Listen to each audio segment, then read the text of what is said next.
Olá, estamos aqui gravando esse vídeo, aproveitando que hoje é o dia da Reforma Protestante e estaremos fazendo um estudo em cima de um trecho da Carta aos Romanos. Estarei compartilhando a tela agora.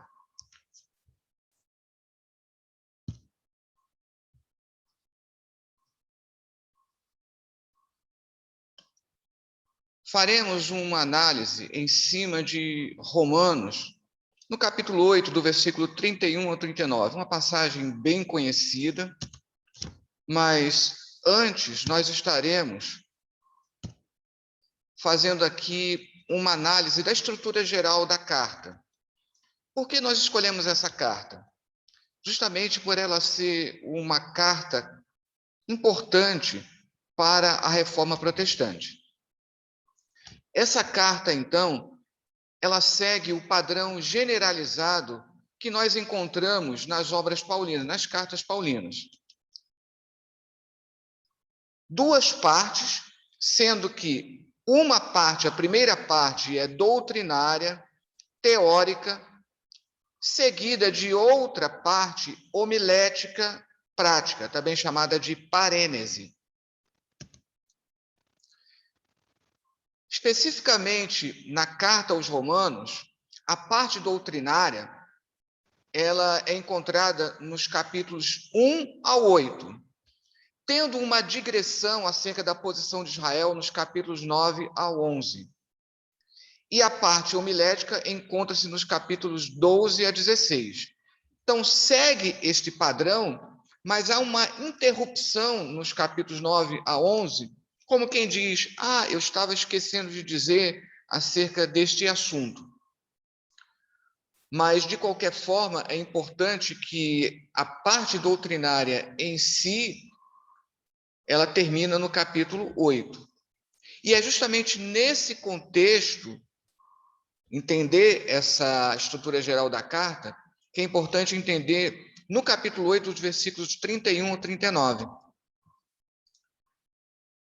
Agora, para entender o assunto geral da carta, após o endereço inicial com saudação, está lá nos 7 primeiros versículos, depois uma oração com ação de graças, do versículo 8 ao 15, põe-se a enunciação da tese, ou seja, o que será trabalhado em toda a carta.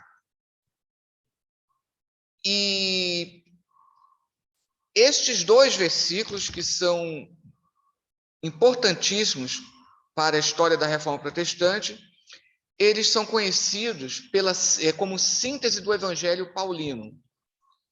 E como foi o versículo, que deflagrou a Reforma Protestante por Martim Lutero, ele é conhecido também como lema da Reforma Protestante.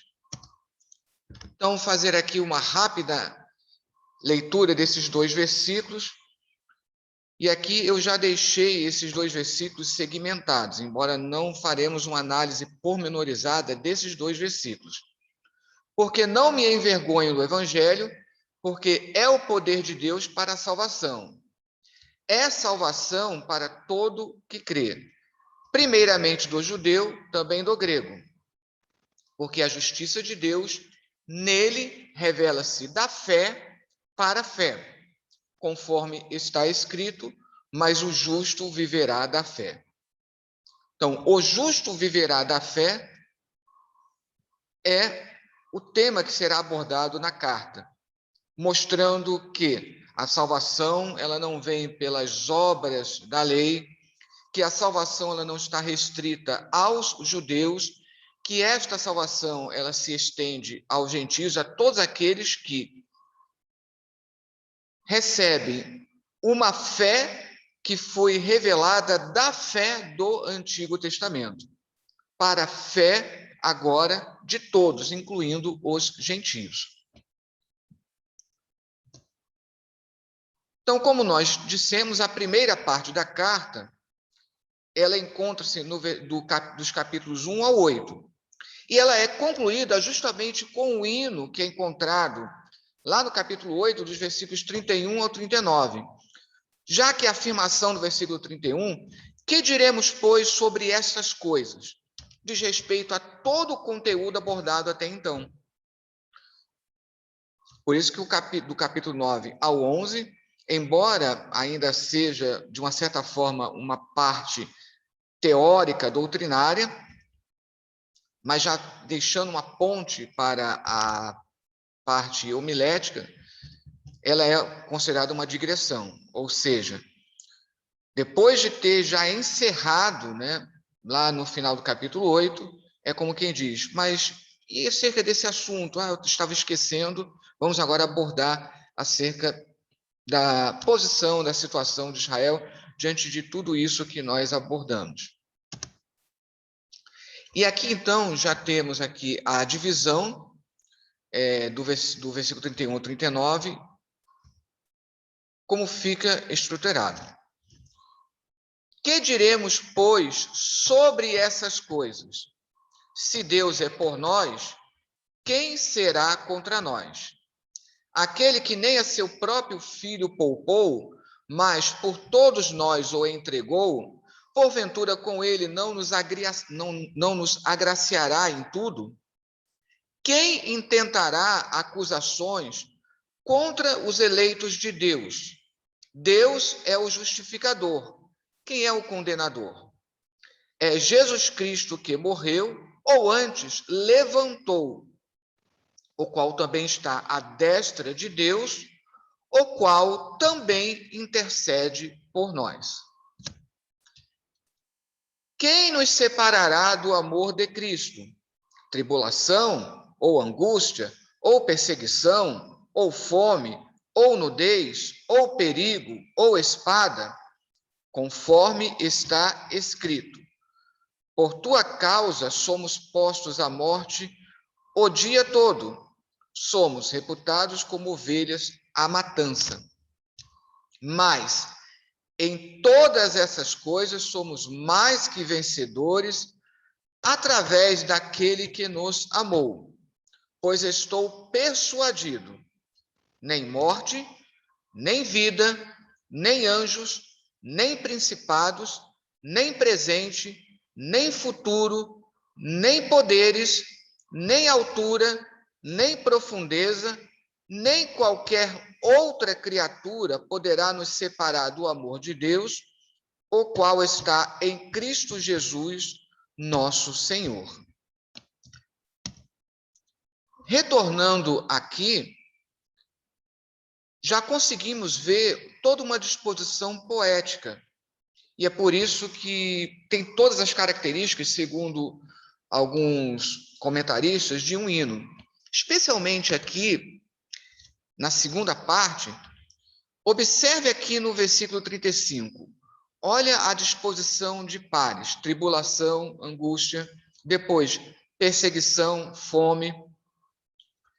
Aí na terceira linha, nudez, perigo, completado com um terceiro item, ou espada. Virando aqui para o versículo 38, que já dá para perceber que faz uma comparação, uma alusão com o versículo 35, olha o versículo 38. Aqui você também tem pares, só que agora em oposição. Aqui no versículo 35, podemos dizer tribulação, corresponde à angústia, seria um sinônimo de angústia, perseguição, fome, nudez, perigo ou a espada. Agora, no versículo 38, nós temos contraposições: morte, vida, anjos, principados. A palavra principado, né, ela pode se referir tanto a os anjos bons, né, quanto aos anjos caídos, ou seja, aos demônios. E aqui, na última linha, nem presente, nem futuro, e nem poderes. Poderes, aqui, a terceira palavra, ela vai resumir tudo. Tudo como sendo um poder. Olha no 39, nem altura, nem profundeza. Agora aqui já muda para, também continua com uma contraposição. Então, vamos agora, em pormenores, analisar a estrutura de Romanos, no capítulo 8, versículo 31 a 39. Notem que esta passagem gira em torno do persistente quem, o qual se repete nos versículos 31, 33, 34 e 35. E, igualmente, da repetição maciça de nós. São 8 vezes. 2 vezes em cada um dos versículos 31 e 32, e uma vez em cada um dos versículos 34, 35, 37 e 39. O apóstolo Paulo se coloca na posição, nós, o que Jesus fez e continua fazendo por nós. As 4 ocorrências de quem giram em torno de uma temática negativa: contra, intentar a acusação, condenar, separar. Agora, a última estende-se bem mais do que as 3 primeiras ocorrências de quem, havendo então uma nítida cisão entre os versículos 34 e 35. Ou seja, pela observação de que a 4ª ocorrência da palavra quem, ela se estende muito mais, permite que logo de primeira você entenda aí uma divisão, uma primeira divisão que vai em 2 partes. A primeira vai do versículo 31 ao 34 e depois do 35 ao 39. E você observa ainda que há a incidência de amor, amar, no conjunto dos versículos 35 a 39, reforçando que realmente do versículo 35 ao 39 você tem um novo bloco.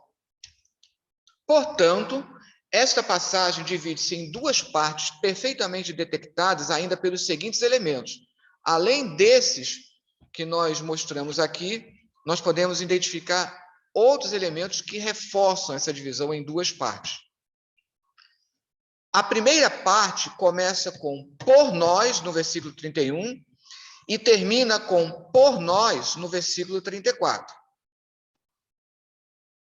A segunda parte começa com amor de Cristo, no versículo 35, e termina com amor de Deus, no versículo 39. E em ambas as partes percebe-se a repetição do padrão Deus, Jesus.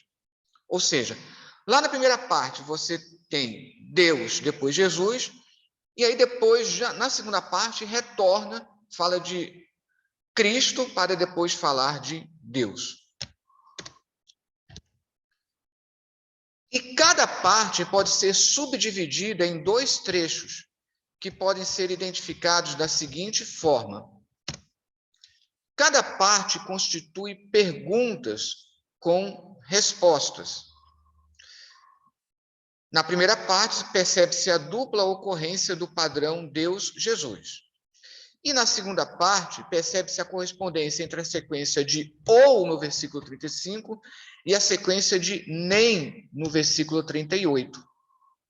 Então, essa dupla ocorrência, então você tem perguntas e respostas em cada uma das partes.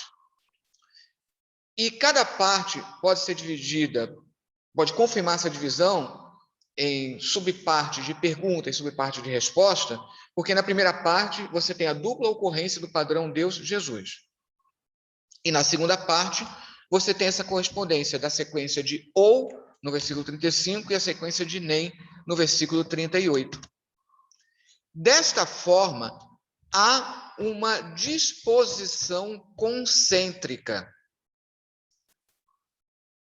em que a primeira subparte da primeira parte corresponde à primeira parte da segunda parte, e a segunda subparte da primeira parte corresponde à segunda subparte da segunda parte. Ou seja, como está aqui pelas letras, A, versículos 31 a 32, tem uma correspondência com a linha, versículos 35 e 36, e depois, versículos 33 ao 34b, correspondem a B', versículos 37 ao 39. Observe, versículos 31 ao 32. Quem será contra nós? Qual é a resposta nos versículos 33 e 34? Ninguém, porque Deus, ele é o justificador. Ou seja, a questão de Deus, aquele que nos justifica, é o principal tema da carta. Lembrando disso. Aí a segunda pergunta, nos versículos 35 ao 36. Quem nos separará do amor de Cristo? Isso vai ser respondido nos versículos 37 ao 39. Nada nos separará do amor de Deus. Aqui saiu um pequeno erro, saiu o mar, né? Mas nada nos separará do amor de Deus. Então, nós temos aqui, só voltando. Que diremos, pois, sobre essas coisas? Se Deus é por nós, quem será contra nós? Aquele que nem a seu próprio filho poupou, mas por todos nós o entregou, porventura com ele não nos agraciará em tudo? Continua a pergunta, e agora vai ser respondida no versículo 33 e 34. Quem tentará acusações contra os eleitos de Deus? Deus é o justificador. Está afirmando aqui. Quem é o condenador? Embora seja uma pergunta, está enfatizando, né, a resposta que já foi dada aqui.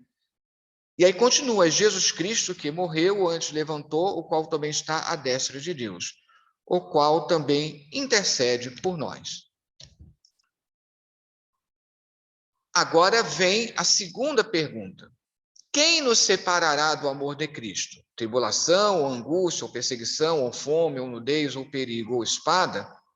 Conforme está escrito, toda aquela preocupação escriturística típica de Paulo. Por tua causa somos postos à morte o dia todo, somos reputados como ovelhas à matança. Uma citação de Salmos aqui. E agora vem justamente a resposta. Mas, em todas essas coisas, somos mais que vencedores, através daquele que nos amou. Pois estou persuadido, estou convencido, entre outras coisas, pelas Escrituras, por tudo que ele já analisou até o capítulo 8. Nem morte, nem vida, nem anjos, nem principados, nem presente, nem futuro, nem poderes, nem altura, nem profundeza, nem qualquer outra criatura poderá nos separar do amor de Deus, o qual está em Cristo Jesus, nosso Senhor. E aqui eu termino mostrando justamente uma bibliografia resumida. Para a carta aos Romanos, nós temos aqui as obras mais conceituadas. Aqui, da coleção chamada Word Biblical, nós temos a obra do James Dunn, faleceu agora há pouco, né? Um grande biblista, um grande especialista nas cartas de Paulo. E nesse livro ele analisa justamente apenas do capítulo 1 ao 8. Nesse livro que é de 98. Temos também a obra de Fitzmyer, né, da coleção Anchor Bible. Essa analisando toda a carta. É uma obra muito importante porque analisa dentro daquela proposta do método histórico crítico. Depois, esta obra do Hendrickson, que foi traduzida em português pela editora Cultura Cristã.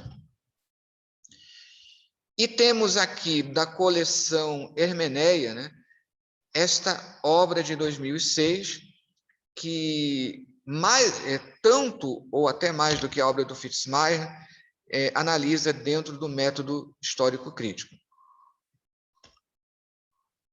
A obra do Hendrickson já consegue temperar um pouco mais com a questão homilética, um comentário trazendo um pouco mais de devocional. Bom, aqui é a bibliografia relativa à carta aos Romanos. E aqui é a bibliografia da metodologia, já que eu fiz uma análise pela análise retórica. Eu fiz o comentário aqui através da análise retórica. Lembrando que a retórica, ela procura envolver o ouvinte, tem a preocupação em conseguir convencer através das palavras, e aí usa muitos recursos poéticos, E nós temos a retórica grega, clássica, e aqui a retórica bíblica semítica, que num outro vídeo eu explico com pormenores. Então, em português, temos aqui um resumo, isso está disponível na internet, temos um resumo das etapas do método, nesse artigo que foi publicado pelo professor Valdeci Gonzaga, acerca do Salmo 150. E eu também coloco alguma coisa do método nessa aplicação que eu fiz no Salmo 24, num artigo que eu escrevi em conjunto com o professor Valdeci Gonzaga. Agora, o que nós temos, método puro, explicando passo a passo, né? Temos apenas esse artigo que foi publicado em português em 93, pelo pai da retórica bíblica, o Roland Meiner. Fora isso, um estudo mais pormenorizado, somente nesta obra aqui, publicada em inglês, em 98, e o grande tratado de retórica bíblica, bem extenso, são mais de 500 páginas, que foi publicado em italiano no ano de 2008. Então, que Deus abençoe.